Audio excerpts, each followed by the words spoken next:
It's my feel-good breakfast show. Call us on your cell phone. Culinary Hotline, bling. That can only Yes, mean it can one only thing. mean one thing. It's a Wednesday, and you know what that means. It's time for the Culinary Hotline Bling.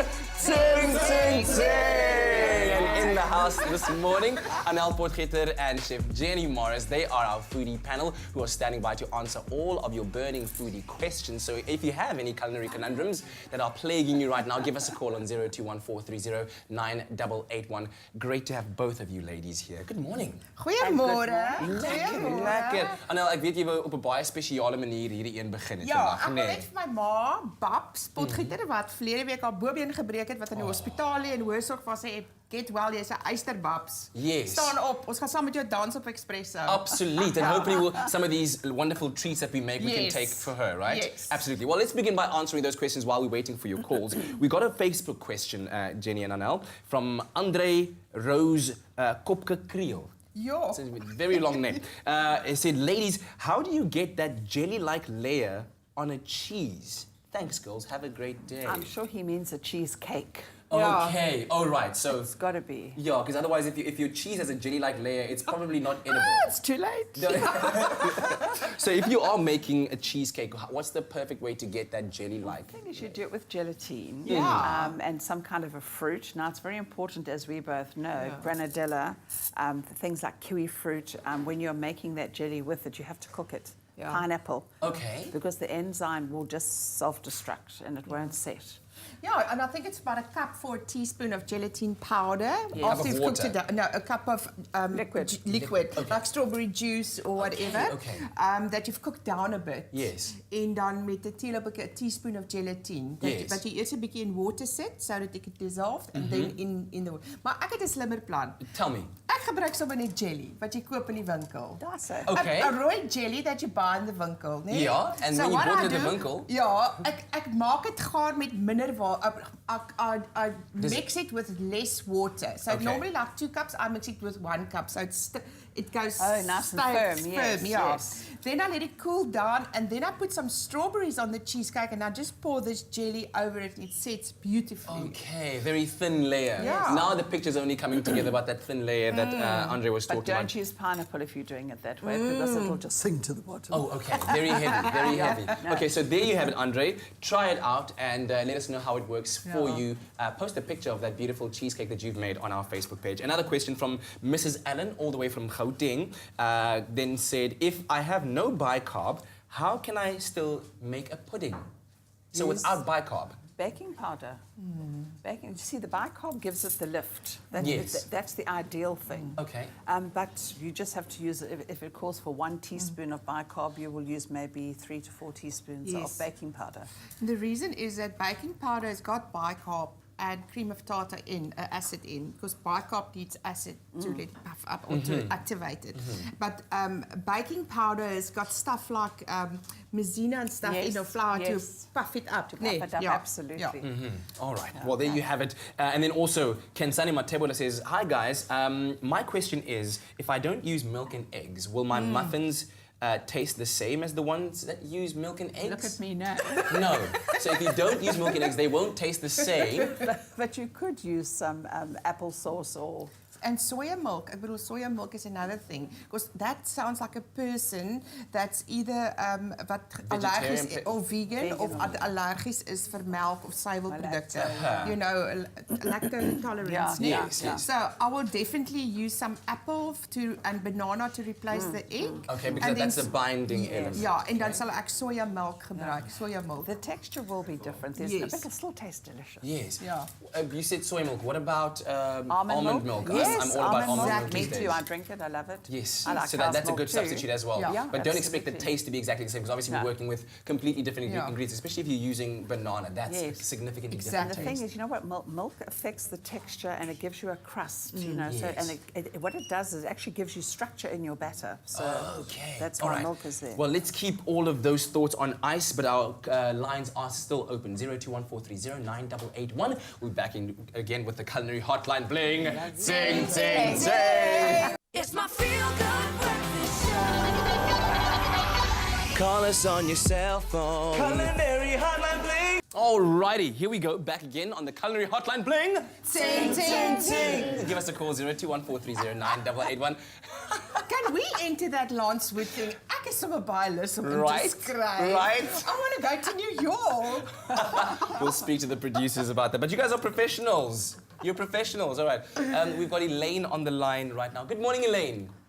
Good morning, how are you? Very, very well. Thank you so much for the call. What is the culinary conundrum that is bothering you? I would like to know which flowers is edible for decorations and for salads, and I would like to know where do you get it. Excellent question. All right, edible flowers for salads, used for decoration, but obviously to eat as well. Where are they found? Do you know what? In your garden, but not all of them are edible. This is a problem. Yeah. So if you're not au fait with, go and Google what is things like nasturtiums and rose petals and viola, you know, that kind of thing, pansies, carnations. But if you're not au fait with it, you could die. So be very careful Be very, with very those careful. flowers. Yeah. Rather buy them because now the supermarkets have got them. You can actually buy little punnets of lovely mixed flowers. Yes. And ones you would never expect. Exactly, and it's so nice to use them like the kappertjie. What is die kapperjie? Yeah, that's Nasturtium. nasturtium. Yeah. Nasturtium. Nasturtium. You could. It's like a peppery taste. So it's beautiful when you do like a carpaccio, beef carpaccio. Oh, Instead of yes. using rocket, you put that on. And then remember also the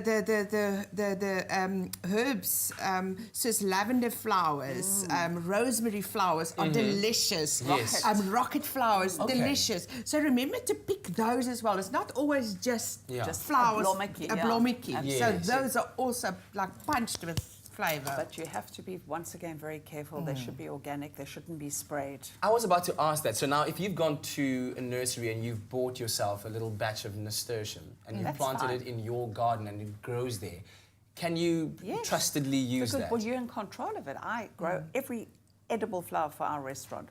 It has nothing sprayed on it except dishwashing liquid to kill a worm kind of thing. Yeah, yeah. Okay. You know, it's very, and just another thing, Anel, when pollen, some people are allergic to pollen. Ooh. So pluck out the stamens and all those little things in the middle. Yes. Yeah. And then wash properly, obviously, Yeah, as with any must food wash, that you yeah. And sometimes you can use the leaves as well, like nasturtium leaves. Daai pragtige Nasturtium, oh ja, daai they're aard, gorgeous. nasturtium. Dit Ja. ek het verkeerd. Kappertjie is nasturtium. That's a brilliant question. Thank you very much for that. Keep those calls coming in. We had a question here from Rose Ntlongo, who said, "Morning Expresso team, what can I do with oil used to deep fry?" Right? So she's used the oil for deep frying first. Is it still good for reuse, or how do I stop it from smelling like the previous food that I used it in? And how many times is it good to use it? Is it healthy? So a lot to contemplate there. Firstly, is it reusable? After you've deep fried something, is it reusable? You can. Do you want to kick off? Or I Yes, kick I off, just or- say there's no hard and fast rule. If you, how many times to use oil? So you must also use your common sense and your eyes is a big thing, and the smell. If as jy gaan vis maak, a fish and chippy, Yes. it's going to smell like fish. Yes. You can't change that. Then your eggs are going to smell like fish. I got a tip. But if you coat your stuff that the food that you're going to fry properly, Yeah. and there's nie te veel goedjies wat brand en te kere gaan om dit nie, then the oil will last longer as well, Okay. because Yeah. it's those things that burn and go to the That bottom. cause. Yeah. Okay. And the thing is temperature, and I'm guilty of it, and I know you've done it in your lifetime. When you make it too high, you should sort of go for 171 to 191 degrees Celsius, because if you burn the oil, it's not going to last long. And you Okay. can tell. My mother-in-law, when we used to have a fish on a Friday night, we would fry onions in that oil so that you could use it again. But single foods like potatoes and that kind of thing, well, obviously you can reuse the oil much longer. If but it's if nothing it foams, too complicated. Yes. no, but if it foams, you know, it's dead. Yeah, 'cause I mean, if Perfect. you're going to be doing like tempura prawns and you're Nice and dipping it into clean. flour and then into the oil, is that oil still okay? Because I was thinking that is a no-go. No, But you it's going to can. smell like prawn. It will. Yeah. Jy kan Okay. vis weer daarin gaan. Ja. You can use it to... Yeah. Just don't make your eggs in it. And Yeah. your fat cook. unless if you want fishy eggs. Okay, we're going to keep those lines open, 0214309881. It's my feel-good breakfast show. Call us on your cell phone. Culinary Hotline Bling. That can only mean one thing. Ting, ting, ting, ting, ting, ting. Adele, you're my favorite. I love you. Jenny Morris, our wonderful chef, and Anel Potiter in the kitchen answering all of your culinary conundrums when you give us a call on 0214309881. Yeah. But we're also taking questions that you've posted to us on Facebook, like this one from Pfizer Adams, who says, the difference between normal onions and purple onions. What is it? I thought they were called red onions, but I Well, guess... they are called red as Oh, well. so it's not purple Yeah, onions? it can be red. Okay, red or purple. What is the main difference? I think for me it's colour number one. Okay, yeah. And look, an onion is an onion is an onion, but there are different levels of flavour. Yeah. Yes, yes. And a red onion or a purple onion has more antioxidants. So I wouldn't cook it. I would put it raw onto salad. You know what I'm saying? And it's pretty. Of course, it's pretty. Pretty, It's yeah. like You want to us. put it raw on salad. Yes, yes. And then a normal onion is more pungent and strong. So that is waar jy jou lekker curries meer van maak. Ek sal nie byvoorbeeld 'n curry begin with a purple onion nie. You know what I'm saying? Okay. A purple onion is softer, it's a beautiful flavour, and it's made to eat raw. I love Oh, it raw. right. But In it salad. still makes you cry. It still makes you cry. Onions are still onions. We're going to take a call right now, but when you're doing deep fried onions, Yeah. it doesn't matter. I know, I like white ones I or also yellow like white ones. ones. Yeah. Keep it with the white ones. Okay, cool. Rather have the purple or red ones raw. We have a caller on the line. Good morning. Good morning. This is Morning. Antoinette. Good morning. Hi, yes, thank you it's so- Antoinette from Pretoria North. Oh, lekker in Pretoria there. Thank you for calling us. Antoinette, what is your question or your culinary conundrum? After I had a stomach virus, I can't really eat spices. I can only eat herbs. I'd like to know, how do I get more taste and colour in my food? Great question, because I'm sure there's other people out there that also are, to a certain extent, I guess, allergic to spices or have a condition like that. So thank you so sad. much for that, Antoinette. So, Well, you know, you've got things like tomato puree can give you a nice red colour Yes. in your curries and things like that.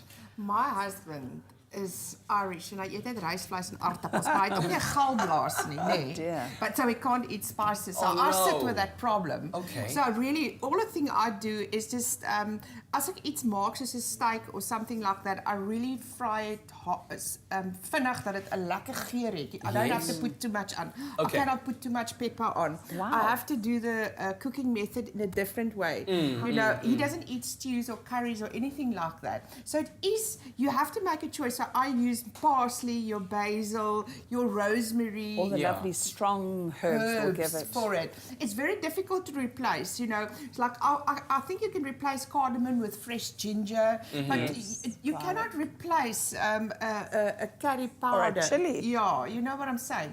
a question I have there. So, if she's able to, let's say, use spice leaves, right? So, like all the ones that you've mentioned. Yes. Well, Granted those- that maybe the allergy might be to the process of grinding the spice out and making it into fine powder that we use. So if she had to dry out those leaves, thus possibly giving them more flavour? No, I would use them fresh for intensity, like Okay, okay. we're just saying here, and Nell was saying about the steak. You could make beautiful rosemary oil, rosemary dust. You could marinate in those Yes. beautiful, fresh, strong flavours and quick sear so that it stays intense and on the meats. What I've also done for Rick is I made like different kinds of salts that he Yes. enjoy. So I will take mushrooms and I'll dry them and I'll make a mushroom salt out of the Look at dried you. mushrooms, and that gives any food the most beautiful umami flavour. This, baby, Yes. from the zest to the juice, just splash it all over that food. That'll give you lots and lots of flavour. I love this culinary hotline bling. Ting, ting, ting. Today, and you can continue to call us on 0214309881. It's my feel-good breakfast show. Call us on your cell phone. Culinary Hotline Bling. Well, you don't need any luck when it comes to the culinary hotline bling. Ting, ting, ting. All you gotta do is... Did you do it, Jen? I did it, ting, ting, Did it. ting. All you gotta do is call us on 0214309881. Quibus is on the line right now. Good morning, Quibus. Good morning, Kat and the team. How are you today? Fantastic. Thanks for the call, man. What is the culinary conundrum that is plaguing you? So I'm always missing the recipe for honeycomb. I'll listen by the TV afterwards. And then the second one is when I do my cakes or confectionery, it bursts open at the top. It opens up. How can I make it nice and flat? So just hold on to the line right. So did you get both questions? the The first first one question? about honeycombs. Please ask that again. He's Hello, gone. Gubis. Yeah, and honeycomb. How do you make honeycomb? Oh, okay. You've got to be a bee. Honey, thanks, Gubis. All right, you can listen in. Yeah. Let's see what we can do for you. So how to make honeycombs other than being a bee? Crunchy, it's like crunchy. Obviously, it's sugar and things like that, but it's the bicarb that you put into it that blows it all over the show. So you put and like gives sugar you- and a bit of water in a pan. I don't know exact quantities. Yeah. You'll get it on Expresso on their website. And then you boil it. Yes. And then you throw some bicarb in and go. It actually. It's Does the it- bicarb that Yes. Yeah. Oh, and then it turns into kind of honeycomb Yeah. structure like Yes, those yes. hexagons. And then you throw it out immediately on a tray and I'll water clip on. Brilliant. So easy. So Lovely. easy. Brilliant. Yes. Okay, fantastic. And the second one he was talking about when he bakes confectionaries, the explode. cakes explode at the top. Looks like a bit of an earthquake situation there, tectonic plates. I think number one, always temperature of the oven. That is why I Temperature, yeah. always go back is the temperature of the oven. And then I think also the liquid, there perhaps can be too much liquid in the batter. So you must just look at your recipe. I think there's a bit too much liquid in the batter. See, I think what people don't realize that baking is a science. Yes, You yes, have to yes. stick to the recipe. Measurements are vital because one interacts with the other. All right, there we go. So it is a science, follow it to the letter. Now, let's follow this to the letter because we had somebody ask us, this is Blessing Man on Facebook, a lemon cupcake recipe for my brother's birthday. That is pretty cool, pretty cool. Yeah. Get his brother. I just quickly want to say something to Kobus. Sorry, Kobus, yes. if it goes like this, just cut it off and ice Yes. it anyway. Okay. Don't, Nobody will know don't that throw- it's like a mountain of a cake. Don't throw the baby out with the cake. Water, Yeah. exactly. With the cake. And make cake I'm trying pops to- with what's left. There we Okay. go. Excellent. Okay. Lemon cupcakes is so easy. So we've got some sugar, some butter, flour, baking powder, eggs and lemon. So we're Okey-dokey. first going to cream the sugar. We're using caster sugar because it's just more snow makkelijker. Okay, yes. I guess that's arguably the most difficult part, getting the butter and the dry ingredients to bind together, right? Yeah. And all we're going to do with this, we're going to try and bind it. This reminds me of the time when I was in high school and I was trying to raise money to go on a choir tour. I made shortbread biscuits. Oh, delicious. And that's how it always started. Margarine or butter, rather, Yeah. with Yes. the flour. And then it was about working it through into that... Totally. Oh, And a you've got lot to- of work. And with shortbread, you mustn't overwork it because you don't want your butter melting. Yes, that's true. It's because you want it to have. Oh, look at Keeping that. things at room temperature. There we go. Then the eggs, one for one. Ek gaan nou 'n bietjie vinniger gaan want ons Okay. moet nou Kan jy tyd. vinniger gaan? I'm going to try. While I am cleansing this, Jenny, can you perhaps zest some lemon There we go. for me? In That's where the flavor comes in, right? Yeah. Can I tell you what? While we do that, we've got another call on the line. Yes. Yes. Estelle, good morning, Estelle. Hi, good morning, Kat. Nice to have you on the culinary hotline. Bling, ting, ting, ting. Ting, ting, ting. What is your culinary conundrum? I need to ask the two chefs a quick question. Go ahead. My daughter, okay, two of them. The one is epileptic and the other one is diabetic. How can I cut out any sugary in baking? All right, so you want to cut out the sugar, but still, I'm sure, maintain some form of deliciousness, because you want them to enjoy the treat as well, right? Yes?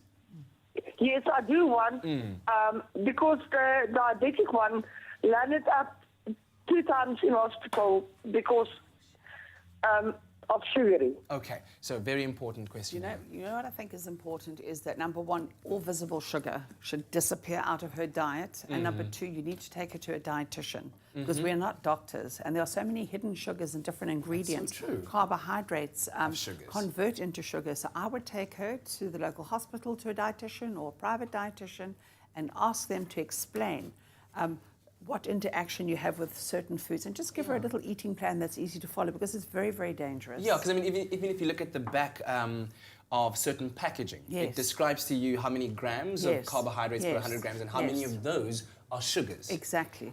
So you've got to be very careful with that. So I think some great advice there from Jenny. You do need to take your daughter to a dietitian so that you can get all the right kind of substitutes exactly.